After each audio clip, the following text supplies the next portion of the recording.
54 कृष्ण रुक्मिणी विवाह। इस अध्याय में बतलाया गया है कि किस तरह श्री कृष्ण ने रुक्मिणी का अपहरण करने के बाद विरोधी राजाओं को परास्त किया, रुक्मिणी के भाई रुक्मी को विकृत किया और रुक्मिणी को राजधानी द्वारका में लाकर उससे विवाह किया।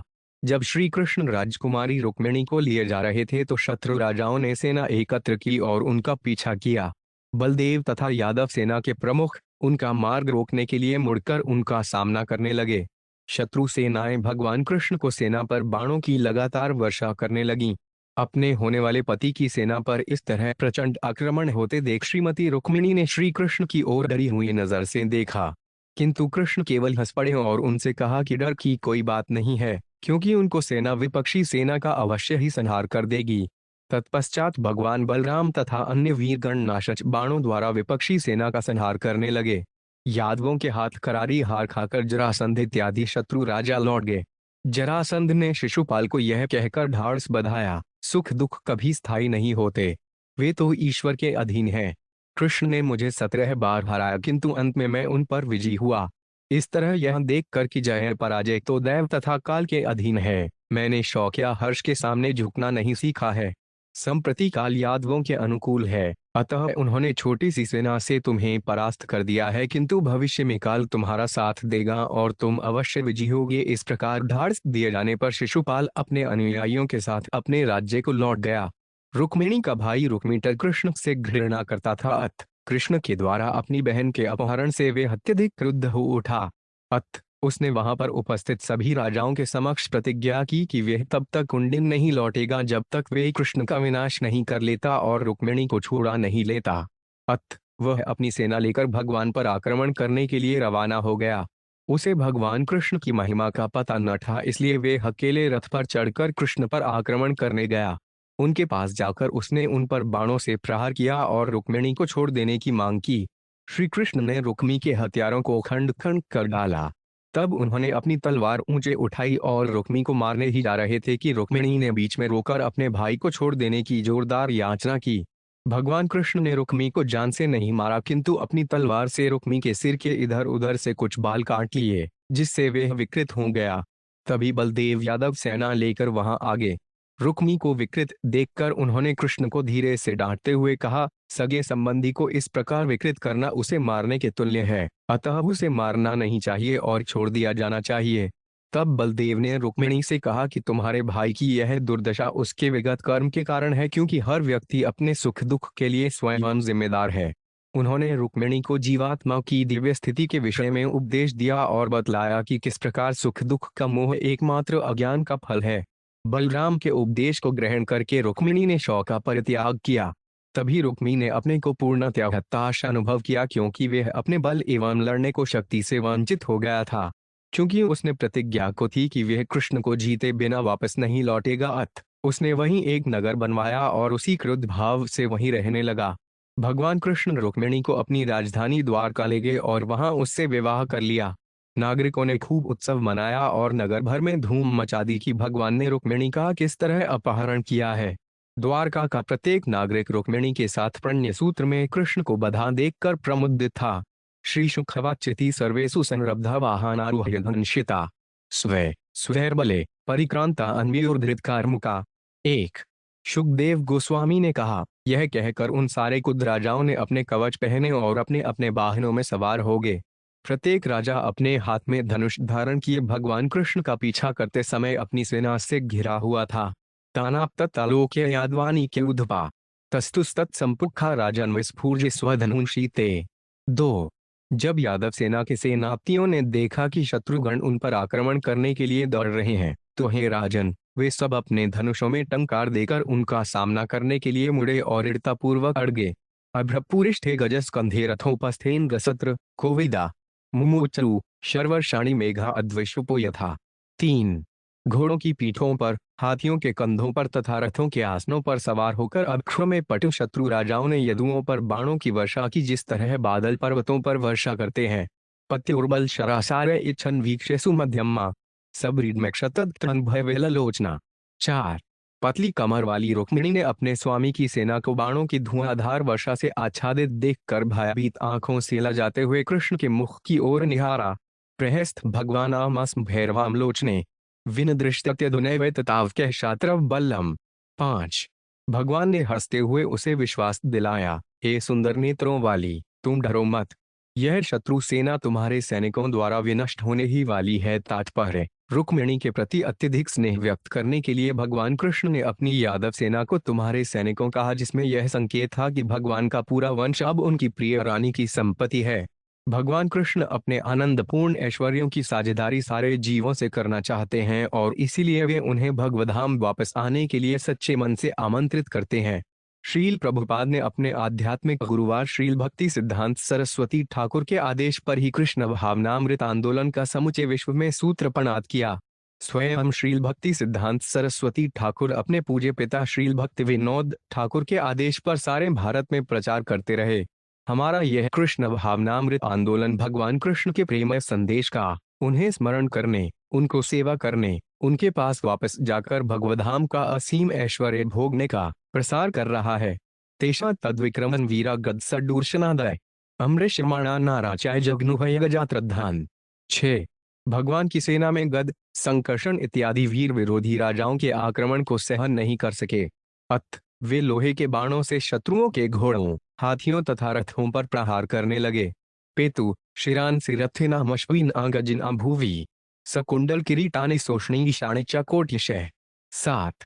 रथों, घोड़ों तथा हाथियों पर सवार होकर लड़ने वाले सैनिकों के सिर करोड़ों की संख्या में गिरने लगे। इनमें से कुछ सिर कुंडलों से युक्त थे तो कुछों पर मुकुट एवं पगड़ियां थी। हस्ता सासिक देशवासा करभाउर्व 5 घय अश्वाश्वत्तरना गोष्ठकर मर्ते शिरान सिच। 8। चारों ओर जंघें, पांव तथा अंगुलियों से विहीन हाथों के साथ ही साथ तलवार, गदा तथा धनुष पकड़े हुए हाथ और घोड़ों, गधों, हाथियों, ऊंटों, जंगली गधों तथा मनुष्यों के सिर भी पड़े हुए थे। तात्पर्य, करभार शब्द कलाई से लेकर अंगुलियों के नीचे तक के भाग का सूचक है। यही शब्द हाथी के सूंड का भी द्योतन कर सकता है। अत इस श्लोक का अर्थ होगा कि युद्ध क्षेत्र में पड़ी हुई जगहें हाथियों की सूंडों के समान थीं। हयमान बलानी का वृष्ण बिरजव काट भक्ष्य भी राजानो विमुखा जमूर जरासंधपुर सरा। 9। विजय के लिए उत्सुक वृष्णियों द्वारा अपनी सेनाओं को मारे जाते देखकर जरासंध इत्यादि राजा हतोत्साहित हुए और युद्ध भूमि छोड़कर भाग गए। तात्पर्य, यद्यपि शिशुपाल ने रुक्मिणी से विवाह नहीं किया था किंतु वे उसे अपनी संपत्ति मानता था और इसीलिए वह विनष्ट हो गया जिस तरह की अपनी प्रिय पत्नी को खोने वाला मनुष्य। शिशुपालम समभेते हृत दार्मिवातुरम नष्टत्विषम गतोत्साहन शुषिद्वदन मबुवान। 10। सारे राजा शिशुपाल के पास गए जो उस व्यक्ति के समान उद्विग्न था जिसकी पत्नी छिन चुकी हो।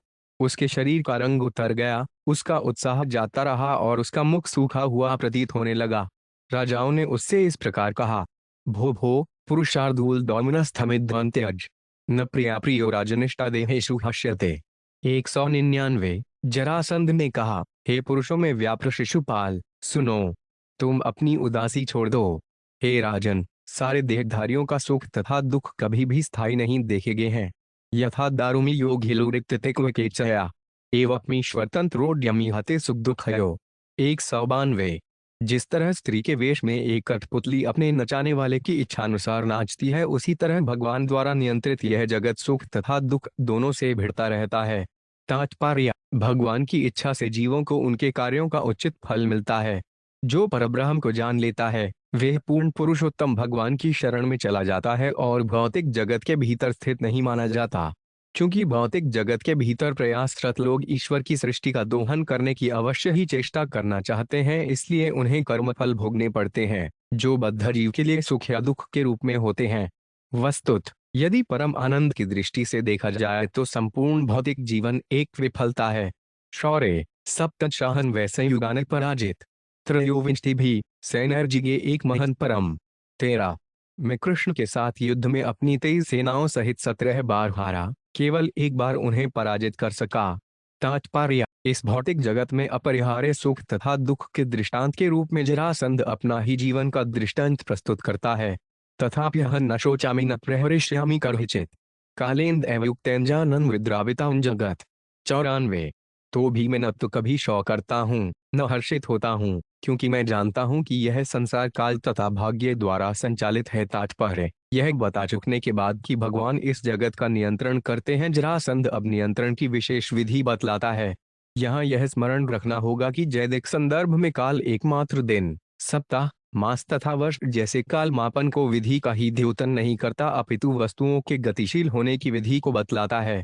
प्रत्येक वस्तु अपने प्रारब्ध के अनुसार गतिशील रहती है और यह प्रारब्ध भी काल कहलाता है, क्योंकि हर व्यक्ति का प्रारब्ध काल की गति से प्रकट होता है।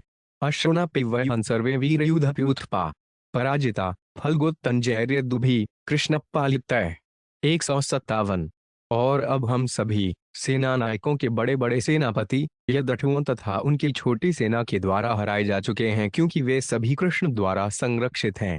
रिप वो जिज्ञाधुना काल आत्मानुसारिणी तदा वभय विजेश्याम यदा काल प्रदक्षिण 16।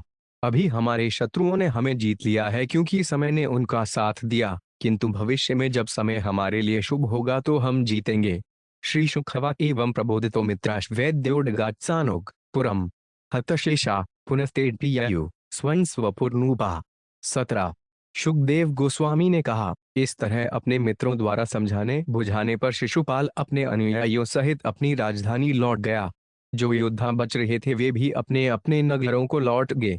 रुक्मीतु राक्षसोद्वाह कृष्ण द्विजसहन स्वसु पृष्ठतोडन वग्मत कृष्ण मक्षोहण्यावृत्तो बलि 18। किंतु बलवान रुक्मी कृष्ण से विशेष रूप से द्वेष रखता था। उससे यह बात सहन नहीं हो सकी कि कृष्ण बलपूर्वक उसकी बहन को ले जाकर उससे राक्षस विधि से विवाह कर ले। अतः उसने सेना की एक पूरी टुकड़ी लेकर भगवान का पीछा किया। रुक्सिमर्षि सुसंग्राब्ध शृण्वता सर्वभूभुजाम प्रतिजगे महाबाहुर्दशतः सश्रासन 19। अहत्वा सम्रे कृष्णम प्रत्युग्या च रुक्मिणीं कुंडिनन्न प्रवेक्ष्यामि सत्यमेत द्रवीमे वह 20।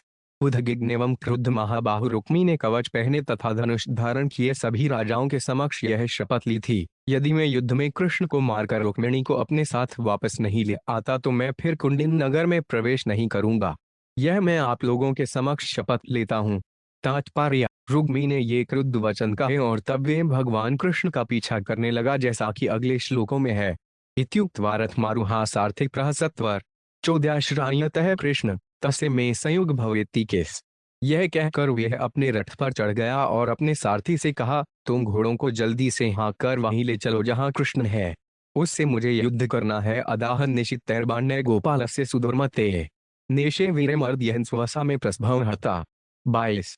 इस दुष्टबुद्धि ग्वाल बाल ने अपने बल के घमंड में चूर होकर मेरी बहन का बलपूर्वक अपहरण किया है, किंतु आज मैं उसके घमंड को अपने तीखे बाणों से चूर कर दूंगा। तात्पर्य श्रील श्रीधर स्वामी बतलाते हैं कि गोपालस्य का असली अर्थ वेदों के रक्षक का है, जबकि दुर्मते का अर्थ है उसका जिसका सुंदर मन दुष्ट के भी प्रति दयालु होता है। श्रील विश्वनाथ चक्रवर्ती कहते हैं कि रुक्मी के कहने का आशय यह था कि वे आज कृष्ण से युद्ध करके महान वीर कहलाने का ढोंग छोड़ देगा। विकथमान कुमतिरी शरस्था प्रमाणवित रथेनकेन गोविंद तिष्ठित तेज। इस प्रकार डींग हाँकता भगवान के पराक्रम के असली विस्तार से अपरिचित मूर्ख रुक्मी अपने एकाकी रथ में भगवान गोविंद के पास पहुंचा और उन्हें ललकारा, जरा ठहरो और लड़ो। ही तात्पर्य इन श्लोकों से लगता है कि यद्यपि रुक्मी एक पूरी सेना की टुकड़ी लेकर रवाना हुआ था, किंतु कृष्ण से युद्ध करने वे स्वयं आगे बढ़ा। धनुर्विकृष्य सुहरिर्जघने कृष्णांत्र भी शरह आचात्र क्षण अंतिष्ठे अदुना कुल पांसन 24। रुक्मी ने भारी जोर लगाकर अपना धनुष खींचा और कृष्ण पर 3 बाण चलाए। तब उसने कहा, रे यदुवंश को दूषित करने वाले, जरा एक क्षण ठहर। तो तात्पर्य श्रील श्रीधर स्वामी संकेत करते हैं कि कुल पांसन को कुल्प हे यदुवंश के स्वामी तथा अंसन हे शत्रुओं का वध करने में कुशल से बना मानना चाहिए। उन्होंने व्याकरणिक व्याख्या भी दी है जिससे यह भावार्थ संभव होता है। यत्र यासे स्वसार में मुपित्वा धवाइक्षवधवी हरिषेडब्दे मर्द मंदमायन कूटयोधीन 25। तुम यज्ञ का घृत चुराने वाले कौवे की भांति मेरी बहन को जहां जहां ले जाओगे वहां वहां मैं तुम्हारा पीछा करूंगा। अरे मूर्ख धोखेबाज, अरे युद्ध में ठगने वाले, मैं आज ही तुम्हारे मिथ्या गर्व को चूर चूर कर दूंगा। तात्पर्य इस पागलपन भरे आक्रमण में रुक्मी उन्हीं गुणों को प्रदर्शित करता है जिनका आरोप वह कृष्ण पर करता है। हर जीव भगवान का अंश है और भगवान से संबंधित है। अत रुक्मी उस कौवे के समान था जो कृष्ण द्वारा भोगी जाने वाली हवि को चुराने का प्रयास कर रहा था। यावन में हतो बाणे शैधा मुजणदारी काम स्मयन कृष्णो धनुष्ठित्वा षड्भिर्विव्याध रुक्मिणम। 26। इसके पूर्व कि तुम मेरे बाणों के प्रहार से मरो और लुटपुट हो जाओ, तुम इस लड़की को छोड़ दो। इसके उत्तर में भगवान कृष्ण मुस्कुरा दिए और अपने बाणों से रुक्मी पर प्रहार करके उसके धनुष को तोड़ डाला। तात्पर्य: श्रील विश्वनाथ चक्रवर्ती इंगित करते हैं कि वास्तव में कृष्ण तो रुक्मिणी के साथ सुंदर फूलों की शैया में लेटने के लिए थे, किंतु रुक्मी ने लज्जावश यह बात सीधे नहीं कही। अष्टभिश्चतुरौ वहान द्वाभ्यासूतां ध्वजांत्रिभिः सचांय धनुराधाय कृष्णन विव्याध पर्णभिः। 27। भगवान ने रुक्मी के चारों घोड़ों को 8 बाणों से, उसके सारथी को 2 बाणों से तथा रथ की ध्वजा को 3 बाणों से नष्ट भ्रष्ट कर दिया। रुक्मी ने दूसरा धनुष उठाया और कृष्ण पर 5 बाणों से प्रहार किया। तैस्तादितः शरौघयस्तु छेद धनुरच्युतः पुनरेदुपादत तदप्यच्छिन्नद्वय। 28। यद्यपि भगवान अच्युत पर इन अनेक बाणों से प्रहार हुआ, किंतु उन्होंने पुनः रुक्मी के धनुष को तोड़ दिया। रुक्मी ने दूसरा धनुष उठाया, किंतु अविनाशी भगवान ने उसे भी खंड खंड कर डाला। परिघम पद 31 शूलान चर्मासी शक्ति तुमरो यद्यदा युद्ध मादत तत्सर्व सोडा छीना धरी। 29। रुक्मीटर ने जो भी हथियार परिघ पद तटिश त्रिशूल ढाल तथा तलवार शक्ति और तोमर उठाया, उन्हें भगवान हरि ने छिन्न भिन्न कर डाला। ततोरथाद्वप्लुते खड्ग पाणिर्जिघांसया कृष्पम शभिद्रवत को नच दच्छा पतडिब्बावकम। 30। तब रुक्मी अपने रथ से नीचे कूद पड़ा और अपने हाथ में तलवार लेकर कृष्ण को मारने के लिए उनकी ओर अत्यंत क्रुद्ध होकर दौड़ा, जिस तरह कोई पक्षी वायु में उड़े। तस्य चराप्ततः खड्गमंतिल शश्चंचे शुभि छित्वासी मादे तिम रूप में अनुहंतु मुद्यतः। 31। जो ही रुक्मी ने उन पर आक्रमण किया, भगवान ने तीर चलाए जिससे रुक्मी की तलवार तथा ढाल के खंड खंड हो गए। तब कृष्ण ने अपनी तेज तलवार धारण की और रुक्मी को मारने की तैयारी की। हष्ठाभ्रातृवधोद्योगन रक्मिणी भयविह्वला पतित्वा पाद्योर्भतुरुवाज करुणवन सत्ति। 32। अपने भाई को मार डालने के लिए उद्यत भगवान कृष्ण को देखकर साध्वी सदृश रुक्मिणी अत्यंत भयभीत हो उठी। वे अपने पति के पैरों पर गिर पड़ी और बड़े ही करुण स्वर में बोली, श्री रुक्मिणी युवाची योगेश्वर अपमे आत्मंदेज गवतदेवतवे हंतुनहसि कल्याण भ्रातृ में महाभुज। 33। श्री रुक्मिणी ने कहा, हे योगेश्वर, हे अप्रमेय, हे देवताओं के देव, हे ब्रह्मांड के स्वामी, हे मंगलमय एवं बाहुबली, कृपया मेरे भाई का वध न करें। श्री शुक उबात्यापरित्रास्वी कंपिताडुया शुचाव शुशन मुखुद्ध कंठया कातर्य विस्नसित हेमालया गृहीत पाद करुणोयवर्तत। 34। शुकदेव गोस्वामी ने कहा, रुक्मिणी के अत्यधिक भयभीत होने से उसके अंग अंग कांपने लगे, मुंह सूखने लगा तथा त्रास के मारे उसका गला रूंध गया। उद्वेलित होने से उसका सोने का हार माला बिखर गया। उसने कृष्ण के पैर पकड़ लिए। तब भगवान ने दया दिखलाकर उसे छोड़ दिया। तात्पर्य: श्रील विश्वनाथ चक्रवर्ती लौकिक नियम का उदाहरण देते हैं। दयाया गिन्नी मूर्ति की बहन साक्षात दया होती है। यद्यपि रुक्मी दुष्ट था और अपनी बहन के हित का विरोध करता था, किंतु रुक्मिणी उसके प्रति दयालु थी और भगवान उसकी दया में भागी हुए। चैलेन बंधवातम साधुकारीण सश्म शुकेशान प्रपन व्यरूपयत तावन ममर्दु पर सैन्यमद्भूत यदु प्रवीरा नलिनी यथा गजा। 35। भगवान कृष्ण ने उस कृत्य करने वाले को कपड़े की पट्टी दुपट्टे से बांध दिया। इसके बाद उन्होंने उसकी कुछ कुछ मूछें तथा बाल छोड़कर शेष सारे बाल हास्यजनक रूप से मूंदकर उसको विरूप बना दिया। तब तक यदुवानों ने अपने विपक्षियों की अद्भुत सेना को कुचल दिया था, जिस तरह हाथी कमल के फूल को कुचल देता है। तात्पर्य: भगवान कृष्ण ने अपनी तेज तलवार से दुष्टरुकक मीटर के बाल अद्भुत तरह से मूंग दिए। कृष्णांतिक मुपब्रजयत दहशुस्तत्रु रुक्मिणम तथा भूतम हत्तप्रायानिष्ठा षड्भूषणो विभु विमुच्य बध करुणो भगवान कृष्णमत्रवीत। 36। जब यदुगण भगवान कृष्ण के पास पहुंचे तो उन्होंने रुक्मी को इस शोचनीय अवस्था में प्राय शर्म से मरते देखा। जब सर्वशक्तिमान बलराम ने रुक्मी को देखा तो दयावश उन्होंने उसे छुड़ा दिया और वे भगवान कृष्ण से इस तरह बोले, असाध का बिद मतया कृष्ण कृतम समजुगुप्सितम वपन्य मश्रु के शाना वैरूप्य अंसुवद। 37। बलराम ने कहा, हे कृष्ण, तुमने अनुचित कार्य किया है। इस कार्य से हमको लज्जित होना पड़ेगा, क्योंकि किसी निकट संबंधी के मूछ तथा बाल मूंदकर उसे विरूपित करना उसका वध करने के ही समान है। तात्पर्य: सर्वज्ञ बलराम जान गए थे कि रुक्मीटर दोषी था, किंतु शोकमग्न रुक्मिणी को ढाढ़स दिलाने के लिए उन्होंने श्री कृष्ण को भद्रता से डांटना उचित समझा। ज्ञवास्मान साध्वसु एथा भ्रातुर्वैरूप्य चिंतया सुख दुखदो न चाहियो पांच तीयतः स्वकृत भुक्पमान। 38। है साध्वी, तुम अपने भाई के विरूप होने की चिंता से हम पर रुष्ट न हो। किसी के सुख तथा दुख का उत्तरदायी उसके अपने सिवा कोई दूसरा नहीं होता है, क्योंकि मनुष्य अपने ही कर्मों का फल पाता है। बंधुर्वधाई दोषो 5 पे न बंधुर्वधम रही थी त्याजो स्वेनेव दोषेन हाथ की हयते पुन। 39। अब कृष्ण को संबोधित करते हुए बलराम ने कहा, यदि संबंधी के दोष मृत्यु दंड देने योग्य हों तब भी उसका वध नहीं किया जाना चाहिए, प्रत्युत उसे परिवार से निकाल देना चाहिए। चूंकि वह अपने पाप से पहले ही मारा जा चुका है, तो उसे फिर से क्यों मारा जाए। तात्पर्य: रुक्मिणी को और अधिक सांत्वना देने की दृष्टि से बलराम पुनः जोर देकर कहते हैं कि कृष्ण को चाहिए था कि रुक्मी को लज्जित न करते। क्षत्रियाणाम धर्म प्रजापति वे निर्मित भ्रातापि भातृन्वयादेन घोरतमस्ततः। 40। रुक्मिणी की ओर मुड़कर बलराम ने कहा, ब्रह्मा द्वारा स्थापित योद्धाओं के लिए पवित्र कर्तव्य की संहिता का आदेश है कि उसे अपने सगे भाई तक का वध करना पड़ सकता है। निसंदेह यह सबसे अथावह नियम है। तात्पर्य: भगवान बलराम निष्पक्ष भाव से स्थिति का पूरा विश्लेषण कर रहे हैं। यद्यपि अपने संबंधी का वध नहीं करना चाहिए, किंतु सैन्य संहिता के अनुसार कुछ न्यूनीकारक परिस्थितियां भी हैं।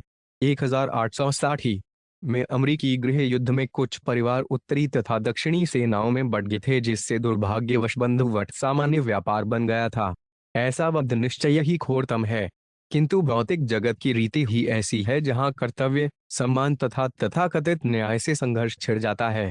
केवल आध्यात्मिक स्तर पर या कि शुद्ध कृष्ण भावनामृत में हम संसार की अग्राम पीड़ा को लांघ सकते हैं।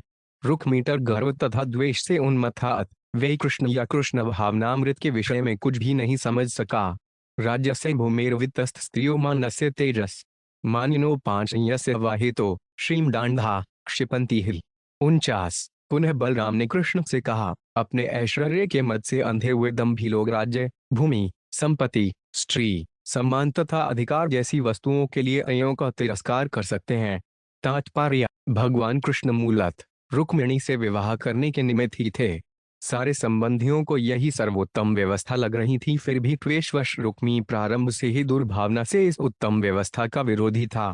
जब अंततः उसकी बहन की इच्छा पूरी हो गई और कृष्ण उसे ले गए, तो उसने ओछे अनादर के साथ और भौतिक हथियारों से कृष्ण पर आक्रमण किया।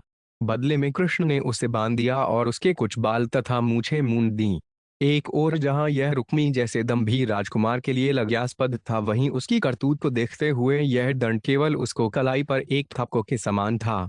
तवेरन विष्मा बुद्धि सर्वभूतेषु दुर्ददाम अन्मय से सदा भी सुहदा भद्बमज्ञवत। 42। बलराम ने रुक्मिणी से कहा, तुम्हारी मनोवृत्ति सही नहीं है, क्योंकि तुम अज्ञानी व्यक्ति की भांति उनका मंगलवार चाहती हो जो सारे जीवों के प्रति शत्रुतापूर्ण हैं और जिन्होंने तुम्हारे असली शुभ चिंतकों के साथ दुष्कृत्य किया है। आत्ममोह नृणमेव कल्पते देव माया सुहरई दुदासीन इति देहात्ममान्य नाम। 43। भगवान की माया लोगों को उनके असली स्वरूपों को भुलवा देती है और इस तरह शरीर को आत्मा मानकर वे अन्यों को मित्र, शत्रु या तटस्थ मानते हैं। एक परोजात्मा सर्वेशांपि देहिनाम नानेव गृहम ते मूढ़ेर्यथा ज्योतिर्यथा नभः। 44। जो लोग मोहग्रस्त हैं, वे समस्त जीवधारियों के भीतर निवास करने वाले एक परमात्मा को अनेक करके मानते हैं, जिस तरह से कोई आकाश में प्रकाश को या आकाश को ही अनेक रूपों में अनुभव करता हो। तात्पर्य: इस श्लोक की अंतिम पंक्ति यथा ज्योतिर्यथा नभः में 2 उपमाएं हैं, जिनमें एक ही वस्तु हमें अनेक प्रतीत होती है। ज्योति नैसर्गिक पिंडों के यथा सूर्य या चंद्रमा के प्रकाश का द्योतक है। यद्यपि चंद्रमा एक है, किंतु उसका प्रतिबिंब हमें जलाशयों, नदियों, झीलों तथा पानी के बर्तनों में दिखता है। तब ऐसा प्रतीत होता है जैसे कई चंद्रमा हों, जबकि चंद्रमा रहता है एक ही। इसी प्रकार हम प्रत्येक जीव में दैवी उपस्थिति का अनुभव करते हैं, क्योंकि भगवान सर्वत्र उपस्थित हैं, यद्यपि हैं एक ही। दूसरी उपमा है यथा नभ है। यदि एक कमरे में मिट्टी के कई बंद पात्र रखे हों, तो प्रत्येक पात्र में आकाश या वायु होता है, यद्यपि आकाश एक है। श्रीमद् भागवत में ही 1 फरवरी 1932 ऐसा ही दृष्टांत अग्नि तथा काष्ठ विषक है। यथा वही तो वह निदारुष्वेक स्वयं निशुनाने भाति विश्वात्मा धूते उच तथा पुपान। भगवान परमात्मा रूप में सभी वस्तुओं में व्याप्त हैं। जिस तरह काष्ठट में अग्नि रहती है, अतः वे अनेक रूपों में प्रकट होता है। यद्यपि वे अद्वितीय एवं परम है, देहाद्यंतवानिश द्रव्य प्राण गुणात्मक है। आत्मय विद्या कृप्त संसार्यति देहिनम। 45। यह भौतिक शरीर, जिसका आदि तथा अंत है, भौतिक तत्वों, इंद्रियों तथा प्रकृति के गुणों से बना हुआ होता है। यह शरीर भौतिक अज्ञान द्वारा आत्मा पर लादे जाने से मनुष्य को जन्म तथा मृत्यु के चक्र का अनुभव कराता है। तात्पर्य: भौतिक शरीर, जो कि विविध भौतिक गुणों, तत्वों इत्यादि से बना हुआ है, बद्ध जीव को आकर्षित विकर्षित करता रहता है और उसे भव बंधन में उलझा देता है। हम अपने ही शरीर तथा अन्य शरीरों के प्रति आकर्षण विकर्षण से ही अस्थायी संबंध स्थापित करते हैं, अपने को बड़े बड़े उद्यमों तथा कष्ट साध्य कार्यों में लगाते हैं। हम काल्पनिक धर्मों को गढ़ते हैं, बड़ा व्याख्यान देते हैं और भौतिक मोह में अपने को पूरी तरह लिप्त कर लेते हैं। शेक्सपियर ने ठीक ही कहा है, सारा जगत एक मंच के तुल्य है, इस बेहुदे संसार रूपी मंच के परे ही असली तथा सार्थक कृष्ण भावनामृत का संसार है, जो भगवान की प्रेमई भक्ति में लगे शुद्ध जीवों का मुक्त जीवन है। नात्मनो पांचनेन संयोगो वियोगश्च सत सती तद्धेतुत्वा तत्प्रसिद्धेर्थ युपाभ्या यथा रवे। 46। हे बुद्धिमान देवी, आत्मा न तो कभी असत भौतिक पदार्थों के संपर्क में आता है, न उससे वियुक्त होता है, क्योंकि आत्मा ही उनका उद्गम एवं प्रकाशक है। इस तरह आत्मा सूर्य के समान है, जो न तो कभी दृश्य इंद्रिय, नेत्र तथा हृदय रूप के संपर्क में आता है, न ही उससे विलग होता है। तात्पर्य: जैसा कि पिछले श्लोक में बतलाया गया है, बद्ध जीव अज्ञानतावश अपने को भौतिक शरीर मान लेता है और इस तरह जन्म मृत्यु के चक्र में घूमता रहता है। वस्तुत पदार्थ तथा आत्मा, प्रत्येक वस्तु के मूल उद्गम भगवान अर्थात परम सत्य की सहशक्तियां हैं। भगवद्गीता 7.5 में भगवान कृष्ण बतलाते हैं, जीव शुत आ महाबाहो यदिन धार्यति जगतु। यह भौतिक जगत इसलिए बना चला आ रहा है क्योंकि जीव इसका दोहन करना चाहते हैं। यह भौतिक जगत एक कारागार के समान है। अपराधी लोग अपराध करने के लिए कृत संकल्प रहते हैं, इसलिए सरकार को कारागार की व्यवस्था बनाए रखनी होती है। इसी प्रकार भगवान भौतिक ब्रह्मांडों को बनाए रखते हैं, क्योंकि बद्ध जीव उनके विरुद्ध विद्रोह करने और उनके प्रेमपूर्ण सहयोग के बिना ही भोग करने का प्रयास करने पर तुले रहते हैं। इसीलिए यहाँ तद्धेव उत्पात पद का प्रयोग आत्मा के लिए हुआ है, जिसका अर्थ हुआ कि आत्मा उस पदार्थ के पूंजीभूत होकर भौतिक शरीर बनाने का कारण है। तब प्रसिद्ध एक पद सूचित करता है कि आत्मा से यह शरीर अनुभव होता है, और इसी पद से यह भी सूचित होता है कि यह तथ्य प्रबुद्ध व्यक्ति को अच्छी तरह ज्ञात है। अतिर्याकत इस श्लोक में प्रयुक्त आत्मनः शब्द दिए गए अर्थ के अतिरिक्त परमात्मा का भी सूचक हो सकता है। उस दशा में तद्धेवत्वात् पद यह सूचित करता है कि भगवान अपनी निजी शक्ति का विस्तार करते हैं और इस तरह भौतिक ब्रह्मांड का प्राकट्य करते हैं। क्योंकि भगवान अपने शुद्ध दिव्य शरीर में शाश्वत रूप में विद्यमान हैं, अतः वे कभी भी भौतिक नहीं हो सकते, जैसा यहाँ बताया गया है। जन्माद्यस्तु देह से विक्रियानात्मन क्वचित् कला नामिव नैवेन्दोर्मृत्य सायकुहुरेव। 47। जन्म तथा अन्य विकार शरीर में ही होते हैं, आत्मा में नहीं। जिस प्रकार चंद्रमा की कलाएं बदलती हैं, चंद्रमा नहीं, यद्यपि नवचांद्र दिवस को चंद्रमा की मृत्यु कहा जा सकता है। तात्पर्य: यहाँ पर बलराम यह बतलाते हैं कि किस तरह बद्ध जीव अपनी पहचान शरीर से करते हैं और इस पहचान को किस तरह त्याग देना चाहिए। निसंदेह हर सामान्य व्यक्ति अपने को तरुण, प्रौढ़ या वृद्ध अथवा स्वस्थ या रुग्ण मानता है, किंतु ऐसी पहचान भ्रम है, जिस तरह चंद्रमा का घटना बढ़ना भ्रम है। जब हम अपने भौतिक शरीर से अपनी पहचान करते हैं, तो हम अपनी आत्मा को समझने की शक्ति खो देते हैं। यथा शयान आत्मानं विषयान फलमेव अनुबुढ़े 5 सत्यर्थे तथान्नोते बुद्धो भवम। 48। जिस प्रकार सोया हुआ व्यक्ति स्वप्न के भ्रम के अंतर्गत अपना इंद्रिय भोग के विषयों का तथा अपने कर्म फलों का अनुभव करता है, उसी तरह अज्ञानी व्यक्ति इस संसार को प्राप्त होता है। तात्पर्य: जैसा कि श्रुति का कथन है, असजले वह पुरुष, जीज का भौतिक जगत से कोई घनिष्ठ संबंध नहीं है। इस श्लोक में इसी बात को बतलाया गया है। ऐसा ही कथन श्रीमद्भागवत में अन्यत्र भी 22 नवंबर 1956 आया है। अर्धम विद्यमाने एपि संयर्ति निवर्ते ध्यायतो विषयानस्य स्वप्ने उन्थाग्यो यथा। जो इंद्रिय तृप्ति का ही चिंतन करता रहता है, उसके लिए भौतिक जीवन, जिसका वास्तविक अस्तित्व नहीं होता, समाप्त नहीं होता, जिस तरह की स्वप्न के कटु अनुभव नहीं जा पाते। तस्माद् ज्ञान जन शोकमात्म शोषविन भुवनम तत्वज्ञानेन इति स्वस्था भवश्रुति स्मृते 49। अतः दिव्य ज्ञान से उस शौक को दूर करो जो तुम्हारे मन को दुर्खल तथा भ्रमित कर रहा है आदि हंसी वाली राजकुमारी, तुम अपने सहज भाव को फिर से प्राप्त करो। तात्पर्य: भगवान बलराम श्रीमती रुक्मिणी को स्मरण दिलाते हैं कि वे नित्य लक्ष्मी हैं, जो इस जगत में भगवान के साथ लीलाएं कर रही हैं, अतः उन्हें अपना तथाकथित शौक त्याग देना चाहिए।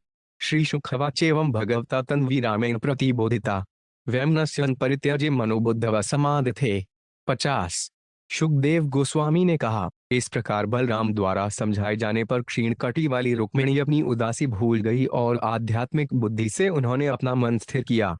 प्राणावशेष उत्सुष्टोद्विभ्यवत बल प्रभय स्मरण वीर उपकरणम वित्थात्म मनोरथ चक्र भोजकटन नाम निवासाय महत्पुरम। 51। अपने शत्रुओं द्वारा निष्कासित तथा बल और शारीरिक कांति से विहीन अपने प्राण बचाया हुआ रुग्मीटर यह नहीं भूल पाया कि उसको किस तरह विरूपित किया गया था। हताश हो जाने के कारण उसने अपने रहने के लिए एक विशाल नगरी बनवाई, जिसका नाम उसने भोजकट रखा। अहल्वा दुर्मते कृष्णम प्रत्युह्यायव्यसीम कुंडिन प्रवेक्ष्यामि त्यक्त्वा तत्राव सदृशा। 52। चूंकि उसने प्रतिज्ञा की थी कि मैं तब तक कुंडिन में प्रवेश नहीं करूंगा जब तक दुष्ट कृष्ण को मारकर अपनी छोटी बहन को वापस नहीं ले आता, अतः रुक्मी हताश होकर उसी स्थान पर रहने लगा। तात्पर्य: श्रील विश्वनाथ चक्रवर्ती लिखते हैं कि भोज शब्द का अर्थ है अनुभव और खट शब्द का अर्थ नानार्थक वर्ग कोश के अनुसार व्रत है। अत भोजकट वह स्थान है जहाँ रुक्मी को अपने व्रत के कारण शौक सहना पड़ा। भगवान भीष्मक सुताम एवं निर्जित्य भूमिपान पुरमानीय विद्युदुपे में कुरुदय। 53। है कुरुओं के रक्षक। इस तरह भगवान सारे विरोधी राजाओं को हराकर भीष्म की पुत्री को अपनी राजधानी ले आए और जहां वैदिक आदेशों के अनुसार उससे विवाह कर लिया। तदा महोत्सव नृणाय यद्दुपुर्यागृहे गुहे अभूत नय भावान कृष्णे यद्दुप्तोनूप। 54। हे राजन, उस समय यदुपुरी के सारे घरों में महान उत्साह था, क्योंकि उसके नागरिक यदुओं के एकमात्र प्रधान कृष्ण से प्रेम करते थे। नरा नार्याश्न मुदिता प्रमृष्टा मणिकुंडला पारिबाह्यमुपाशुर्वस्योश्चित्रवासो। 57। प्रसन्नता से पूरित होकर एवं चमकीली मणियों तथा कुंडलों से अलंकृत सारे स्त्री पुरुष विवाह के उपहार ले आए, जिन्हें उन्होंने अति सुंदर वस्त्र पहने दूल्हा दुल्हन को आदरपूर्वक भेंट किया। सावृष्णिपूर्युतम भितेन्द्र के तु भी विचित्र माल्याम्बरलतोरण है बभौ प्रतिद्वारे उपकृत तमजलरा पूर्ण कुंभा गुरु धूप दीप्य। 756। वृष्णियों की नगरी अत्यंत सुंदर लग रही थी। ऊंचे ऊंचे मांगलिक खंभे तथा फूल मालाओं, कपड़े के झंडों और बहुमूल्य रत्नों से अलंकृत तोरण भी थे। प्रत्येक दरवाजे पर भरे हुए मंगलवार घट, अगुरु से सुगंधित धूप तथा दीपक सजे थे। सिक्तमार गमदच्युधिराहरित पृष्ठभुजाम गजैर्दग्धाहस्परामृष्टरम भापु गोपशोभिता। 57। नगरी की सड़कों का छिड़काव उन उन्मुक्त हाथियों द्वारा हुआ था, जो विवाह के अवसर पर अतिथि बनकर आए प्रिय राजाओं के थे। इन हाथियों ने सारे द्वारों पर केले के तने तथा सुपारी के वृक्ष रखकर नगरी की शोभा और भी बढ़ा दी थी। कुरु सूर्य क्या के यविदर्भयदु कुंतय मिथुन मुदिरे तस्मिन् समधमात्य प्रधावताम। 58। कुरु श्रीज्ञाया क्या के विदर्भ यदु तथा कुंती वंश वाले लोग उत्तेजना में इधर उधर दौड़ते लोगों की भीड़ में एक दूसरे से उल्लास पूर्वक मिल रहे थे।